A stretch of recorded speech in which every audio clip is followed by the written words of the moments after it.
بالله من الشيطان الرجيم. بسم الله الرحمن الرحيم. هو الذي جعل لكم الأرض ذلولا فامشوا في مناكبها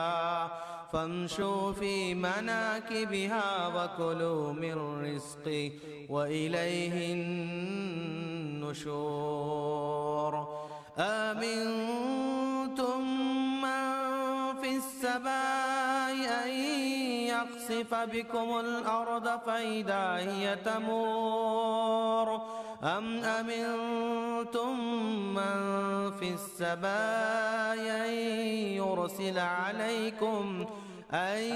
يرسل عليكم حاصبا فستعلمون كيف نذير. محترم حافظ محمد یحییٰ صاحب قدس اللہ، مولانا اصغر امام مہدی صاحب ناظم عمومی مرکز اہل حدیث، اسٹیج پہ تشریف فرما سیاسی قائدین اور مذہبی رہنما، بزرگوں اور عزیز نوجوان ساتھی، میں سمجھتا ہوں کہ میرا شرف ہے کہ میں اس امت کے اس طبقے سے مخاطب ہوں جو معمار انسانیت ہے، جو اپنے خطبوں سے ہماری نئی نسل کو اور ہماری امت کی تعمیر و تربیت میں لگا ہوا ہے۔ ظاہر ہے بہت لمبا وقت نہیں ہے، لیکن چند باتیں میں بطور خاص آپ کے سامنے رکھنا چاہتا ہوں۔ آج ہم اس ملک میں جس صورتحال درپیش ہے، جن حالات سے ہم گزر رہے ہیں، اس کے بارے میں قرآن مجید نے ایک آیت ہماری آنکھیں کھولتی ہیں۔ ظہر الفساد فی البر والبحر وما کسبت ایدی الناس۔ اس وقت جو کچھ صورتحال ہے کہ ملک کے کونے کونے میں ہر انسان پریشان ہے۔ مسئلہ صرف امت مسلمہ کا نہیں ہے، امت مسلمہ پر تاریخ میں ایسے کئی ادوار آئے ہیں اور ہم نے بہر صبر اور استقامت کے ساتھ اس کا مقابلہ کیا ہے۔ علامہ اقبال نے کہا تھا، ہے یہاں یورش تاتار کے افسانوں سے، پاسباں مل گئے کعبے کو صنم خانوں سے۔ اس لیے ہمیں اس بات کا کوئی ملال اور غم نہیں ہے کہ آج ملک میں ہمارے لیے زمین تنگ ہو رہی ہے، ہم پر دہشت گردی کے الزامات لگ رہے ہیں۔ میں جو بات اس وقت کہنے جا رہا ہوں وہ اس امت کی جو اصل حیثیت ہے، خیر امت ہونے کی حیثیت سے، کہ ملک کے ان حالات میں اس کا کیا رول ہونا چاہیے۔ آج اس ملک کے دلت پریشان ہیں، ایک بار پھر ان کے لیے اس ملک میں زمین تنگ ہو رہی ہے۔ آپ نے روہت ویملا کی جو خودکشی ہوئی اور اس کا جو خط آیا ہے سامنے، اس کو پڑھ کے اس درد کو آپ سمجھ سکتے ہیں کہ صدیوں سے جن کو دبایا پیسا اور کچلا گیا تھا، آج پھر وہ پریشان حال ہے اور دہائی دے رہے ہیں کہ ہم مظلومین کی داد رسی کے لیے کون آتا ہے۔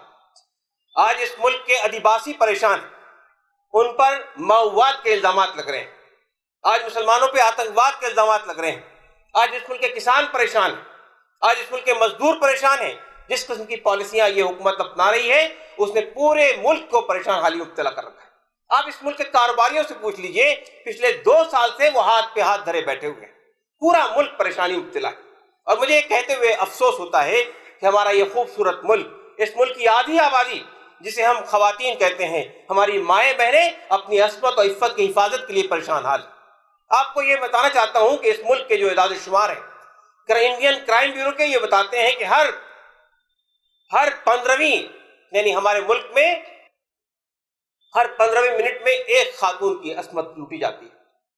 سوال یہ پیدا ہوتا ہے کہ ابھی مولانا اصغر امام مہدی صاحب یہ کہہ رہے تھے کہ ہماری اس ملک میں آمد ہی، ہمارے اس ملک میں ہم نے پہلا قدم اس ملک میں رکھا ہی اس بنیاد پہ تھا کہ ہم ایک عورت کی عصمت و عفت کی حفاظت کے لیے آئے تھے۔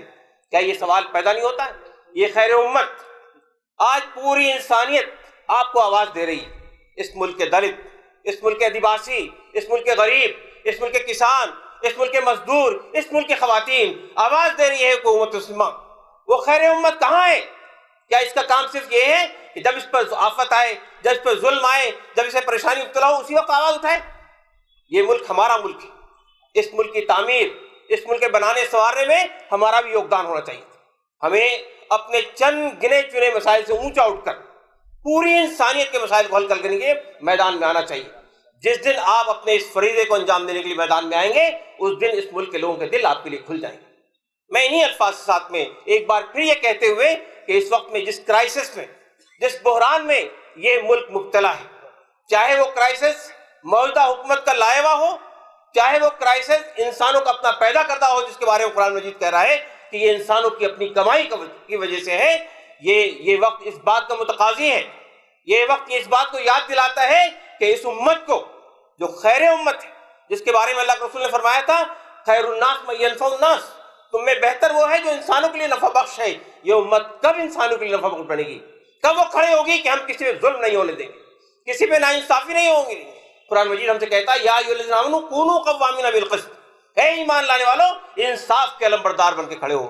آج پوری انسانیت، ہمارا پورا ملک، اس ملک کے طول و عرض میں رہنے والے لوگ انصاف کے لیے پریشان حال ہے۔ مجھے یہ کہتے ہوئے حیرت ہوتی ہے اور شرمندگی بھی آتی ہے کہ آپ کو معلوم ہونا چاہیے کہ ہمارے ملک کی عدالتیں، جس کا نظام نیچے سے لے کر اونچا تک بہت ہی منظم نظام ہے، لیکن ان عدالتوں میں اس وقت میں 3 کروڑ مقدمات زیر تصفیہ ہیں، 3 کروڑ مقدمات۔